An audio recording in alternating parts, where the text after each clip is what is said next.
इस कहानी की शुरुआत में अंतरिक्ष की गहराइयों में एक स्पेसशिप को दिखाया जाता है। ये वक्त होता है सन 2154 का।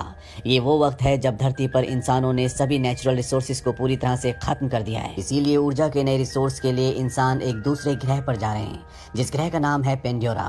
स्पेसशिप के अंदर स्लीपिंग चैम्बर में एक आदमी की नींद खुलती है, जिसका नाम जैक सली है।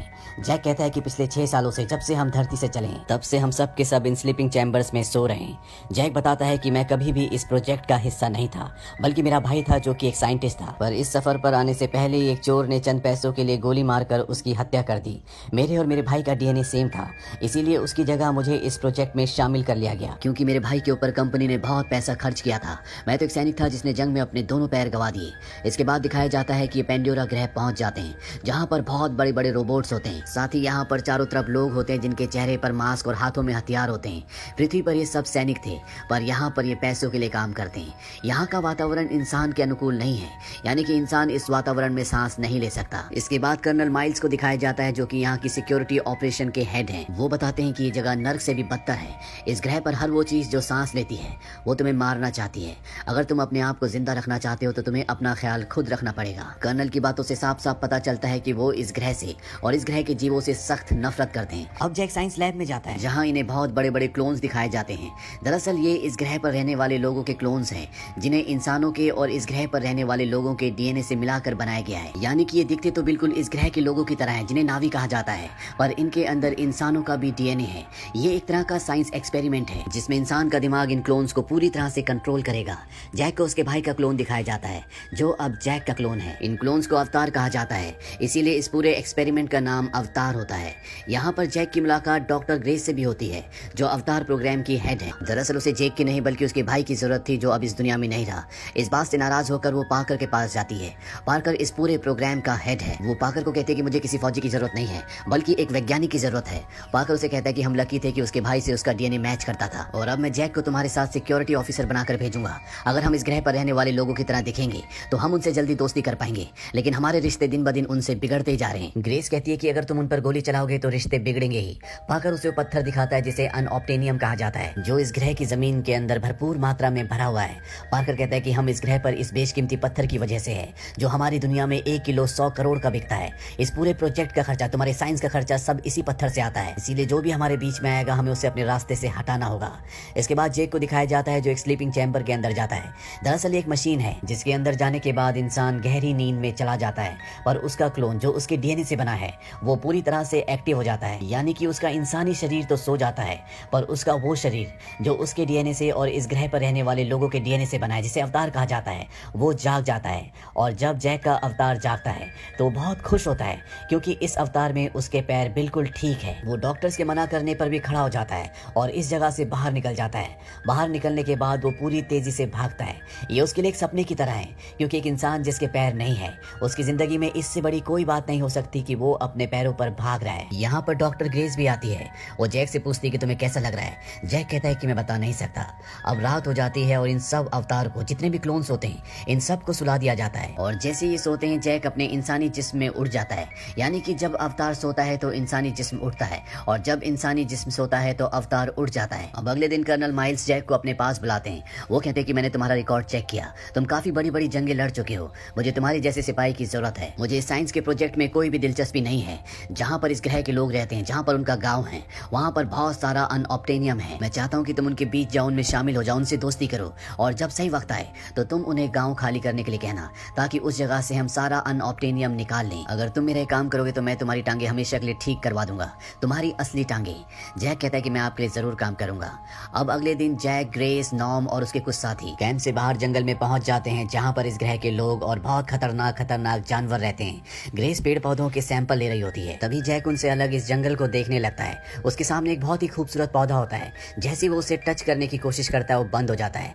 इसके बाद यहाँ पर वो एक के बाद एक सभी पौधों को टच करने की कोशिश करता है, जिस वजह से सभी पौधे बंद हो जाते हैं और उनके पीछे होता है खतरनाक जानवर। अब ग्रेस भी वहां पर आ जाती है। ग्रेस उससे कहती है कि तुम हिलना मत, ये तुम्हें कुछ भी नहीं करेगा। लेकिन जैक भाप जाता है कि वो उसकी तरफ उसे मारने के लिए बढ़ रहा है। जैक भी पूरी बहादुरी से उसकी तरफ भागता ताकि वो डर जाए, और होता भी ऐसे है। वो खतरनाक जानवर डर कर रुक जाता है, लेकिन वो जैक से नहीं डरा होता, बल्कि उसके पीछे उससे भी एक खतरनाक जानवर आ गया होता है, जो इस प्लेनेट पर सबसे खतरनाक है। ग्रेस उससे कहते हैं कि जितनी तेज भाग सकते हो भागो, और अब जैक भागना शुरू करता है। वो जानवर भी लगातार उसका पीछा करता है, पर तभी उसके सामने झरना आ जाता है जिससे जैक कूद जाता है।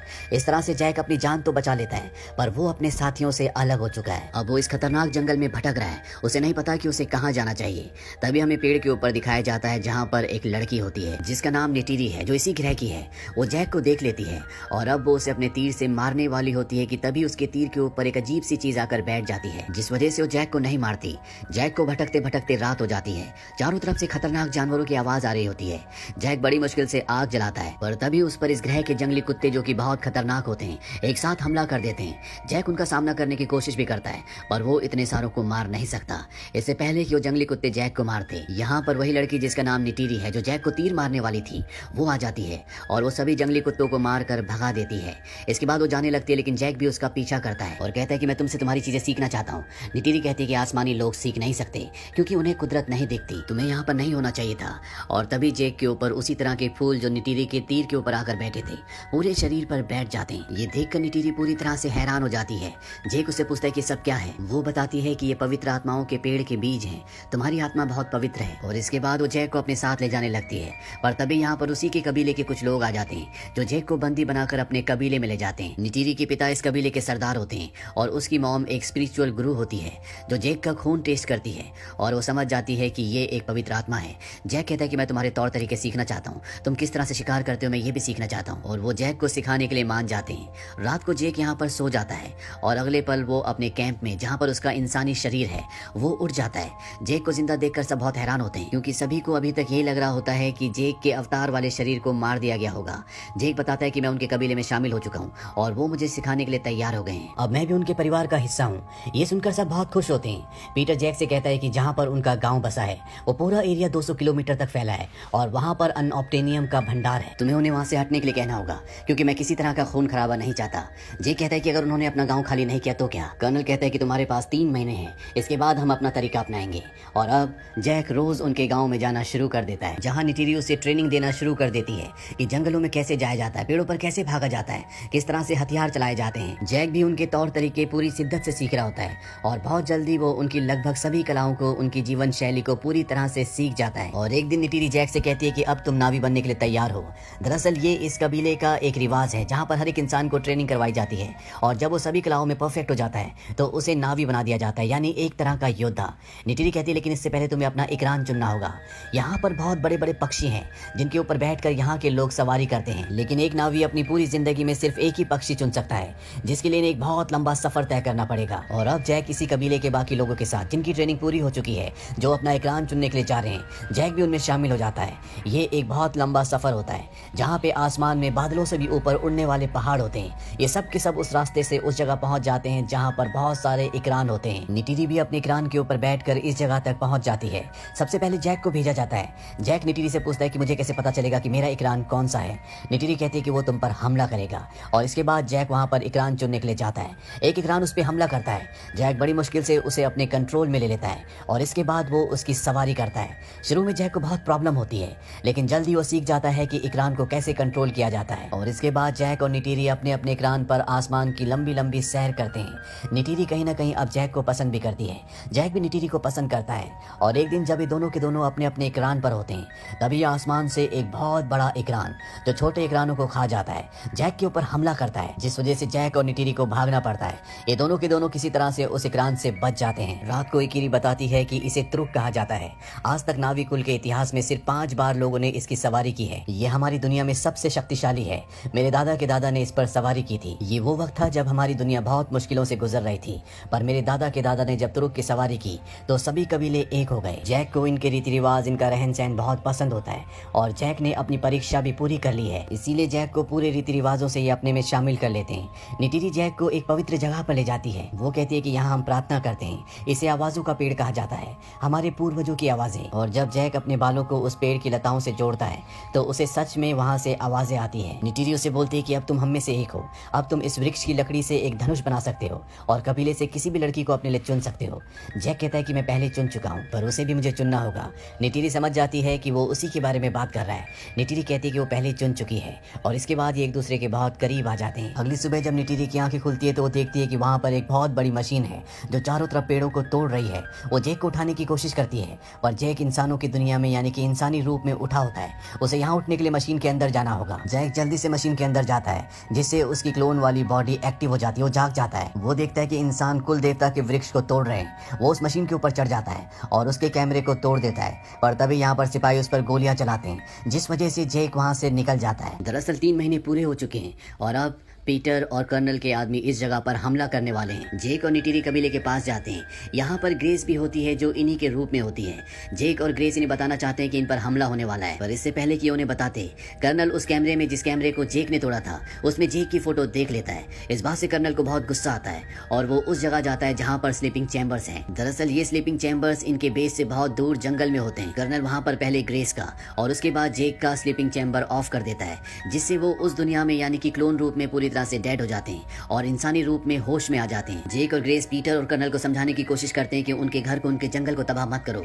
यहाँ पर हर एक पेड़ का दूसरे पेड़ से कनेक्शन है। साथ ही जिस गांव पर तुम हमला करने वाले हो वहाँ पर कई 100 परिवार रहते हैं। वहाँ पर छोटे छोटे बच्चे हैं।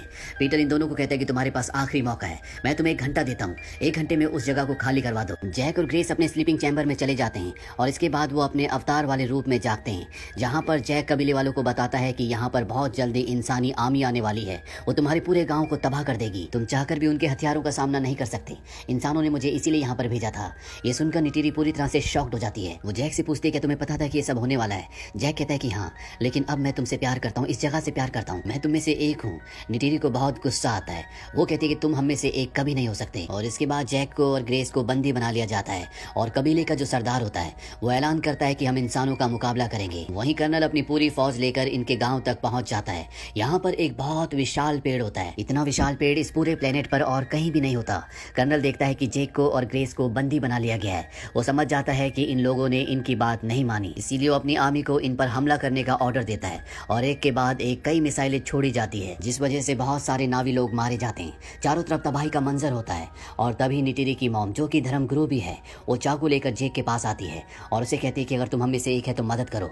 वो उसकी रस्सियां काट देती है और अब जेक भी इनकी मदद करने की कोशिश करता है, पर तभी इनका विशाल पेड़ गिरना शुरू हो जाता है, जिस वजह से इन सबको यहाँ से भागना पड़ता है। निटिरी के पिता, जो कि कबीले के सरदार हैं, उनकी भी मृत्यु हो जाती है। जेक की और ग्रेस की मशीन को भी बंद कर दिया जाता है और वो इंसानी रूप में उड़ जाते हैं। इन दोनों को और इनके साथी नॉर्म को भी बंदी बना लिया जाता है। इंसानी पायलट में एक लेडी पायलट होती है, जिसे ऐसा लगता है कि यहाँ के प्लेनेट वालों के साथ जो भी हो रहा है वो गलत हो रहा है, इसीलिए बड़ी चालाकी से वो इन तीनों को यहाँ से अपने फाइटर प्लेन में छुड़ा कर ले जाती है। ये उस जगह जाते हैं जहाँ पर जंगल में इनके स्लीपिंग चैम्बर्स हैं। ये स्लीपिंग चैम्बर्स को वहाँ से उठाकर दूसरी जगह ले जाते हैं ताकि कोई भी मशीन को बंद ना कर सके। और एक बार फिर से जैक स्लीपिंग चैम्बर के अंदर जाता है और अगले पल वो क्लोन के रूप में उठ जाता है। वो देखता है कि उसके चारों तरफ राख ही राख है। ये एक तबाही का मंजर होता है। जैक कहता है कि उन्हें मेरी मदद की जरूरत है और मुझे उनकी मदद की, लेकिन मुझे अपनी वफादारी एक बार फिर से साबित करनी होगी। वो अपने इकरान को बुलाता है और आसमान में उड़ना शुरू कर देता है। उसके नीचे तुरुक भी उड़ रहा होता है। तुरुक इस प्लेनेट का सबसे खतरनाक और सबसे बड़ा पक्षी है। जैक अपने इकरान को नीचे की तरफ, जहाँ पर तुरुक उड़ रहा होता है, उस तरफ चलने के लिए कहता है और वो अपने इकरान से तुरुक के ऊपर छलांग मार देता है। वहीं हमें नावी लोगों को दिखाया जाता है जो सब के सब प्रेयर्स कर रहे होते हैं और तभी वहाँ पर सब डर जाते हैं, क्योंकि उनकी तरफ इकरान बढ़ रहा होता है, जो पशु पक्षी यहाँ के लोगों को सबको मार के खा जाता है।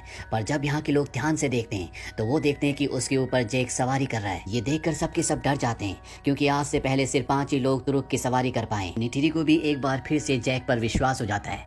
जैक यहाँ पर ऐलान करता है कि इंसानी लोग हमारी तरफ बढ़ रहे हैं। वो चाहते हैं कि हम इस जगह को खाली कर दें, पर अब एक संदेश इंसानों तक भी पहुंचाना है कि चाहे कुछ भी हो जाए, हम इस जगह को खाली नहीं करेंगे। ये हमारी जमीन है। बाकी कबीले वालों को भी ऐलान कर दो कि तुरुक मक्टू ने उन्हें बुलाया है। दरअसल जो तुरुक के ऊपर सवारी करता है उसे तुरुक मक्टू कहा जाता है। और जैक का संदेश पूरे प्लेनेट पर फैला दिया जाता है, जिस वजह से यहाँ पर और भी बहुत सारे नावी लोग इकट्ठे हो जाते हैं। अब जैक आत्माओं के वृक्ष के पास जाता है, जहाँ पर वो इस प्लेनेट की देवी, जिसका नाम एवा है, उनसे प्रार्थना करता है। वो कहता है, मैं जानता हूँ कि हम इंसानों को हराने के लिए काफी नहीं है, पर आप इस प्लेनेट के हर एक जीव जंतु, हर एक पशु पक्षी में वास करती हैं। मुझे आपकी जरूरत है। अगले दिन इंसान इनके आत्माओं के पेड़ को नष्ट करने के लिए आगे बढ़ रहे होते हैं, लेकिन जैक और उसके सभी साथी युद्ध के लिए तैयार होते हैं। जैक के कुछ साथी हवा से अपने पक्षियों पर इन पर हमला करते हैं, कुछ लोग जमीन से भी हमला करते हैं। जैक के पास इस प्लेनेट का सबसे बड़ा पक्षी है, इसीलिए वो इंसानों के बहुत सारे हेलीकॉप्टर्स को अपने तुरुक के पंजों से पकड़कर फेंक देता है। जैक बहुत ही बहादुरी से सामना करता है, लेकिन इंसानों के पास हथियार है, गोलियां हैं, जबकि इस प्लेनेट के लोगों के पास ऐसा कोई भी हथियार नहीं है। इसीलिए धीरे धीरे धीरे इस प्लेनेट के लोगों की हार होना शुरू हो जाती है और एक पल ऐसा आता है जब नेटेरी फंस जाती है। सोल्जर उसकी तरफ बढ़ रहे होते हैं, वो भी इंसानों के सामने आने वाली होती है। तभी सभी इंसानों को रेडियो पर मैसेज दिया जाता है कि बहुत तेजी से कोई तुम्हारी ओर बढ़ रहा है। किसी को कुछ समझ नहीं आता और बहुत जल्द इस प्लेनेट के खतरनाक जानवर जिन पर गोला बारूद का भी कोई असर नहीं होता, वो इंसानों पर हमला कर देते हैं और एक एक करके इंसानों को मारना शुरू कर देते हैं। वहीं आसमान में बहुत सारे इकरान इनके हेलीकॉप्टर्स पर हमला कर देते हैं। यानी जैक ने जो देवी एवा से प्रार्थना की थी, देवी एवा ने उसकी प्रार्थना सुन ली है। पर कर्नल अभी भी हार नहीं मानता। वो अपने बहुत बड़े रोबोट के अंदर फिट हो जाता है और जैक पे हमला करता है। जैक और उसके बीच में बहुत घमासान लड़ाई होती है। कर्नल कहता है शायद तुम अपनी असलियत भूल गए। दरअसल कर्नल को स्लीपिंग चैम्बर दिख जाता है जिसके अंदर इंसानी जैक सो रहा है। वो स्लीपिंग चैम्बर को तोड़ना शुरू कर देता है। जैक दोबारा उसके ऊपर हमला करता है, पर अब जैक का इंसानी रूप उठना शुरू हो जाता है। इसीलिए यहाँ पर क्लोन वाला जैक कमजोर पड़ जाता है। कर्नल चाकू से जैक का गला काटने वाला होता है कि नेटेरी वहां पर पहुंच जाती है और अपने जहरीले तीर कर्नल के सीने के आर पार कर देती है। कर्नल की मृत्यु हो जाती है। पर वहीं अब जैक का इंसानी रूप जाग चुका है, इसीलिए क्लोन पूरी तरह से डेड हो जाता है। जैक को सांस लेने में बहुत प्रॉब्लम हो रही होती है क्योंकि वो इस वातावरण में बिना ऑक्सीजन मास्क के सांस नहीं ले सकता। वो मास्क को निकालने की कोशिश भी करता है पर अपने पैर खराब होने की वजह से वो वहां तक नहीं पहुंच पाता और अब जैक का इंसानी रूप अपनी जिंदगी की आखिरी सांसें ले रहा है। नेटेरी को यह एहसास हो जाता है कि जैक का इंसानी रूप अंदर है। वो जल्दी से अंदर जाती है। पहले तो उसे कुछ समझ नहीं आता, पर जल्दी वो समझ जाती है कि जैक इस वातावरण में सांस नहीं ले पा रहा। इसीलिए वो उसके चेहरे पर उसका ऑक्सीजन मास्क लगा देती है, जिससे जैक को एक बार फिर से ऑक्सीजन मिलना शुरू हो जाती है। जैक अब पूरी तरह से ठीक है, पर जैक इस प्लेनेट से वापस नहीं जाना चाहता। इसीलिए सभी इंसानों को वापस उनकी धरती पर भेज दिया जाता है। पर कुछ लोग जो दिल के साफ हैं, उन्हें यहाँ पर रहने की इजाजत दे दी जाती है।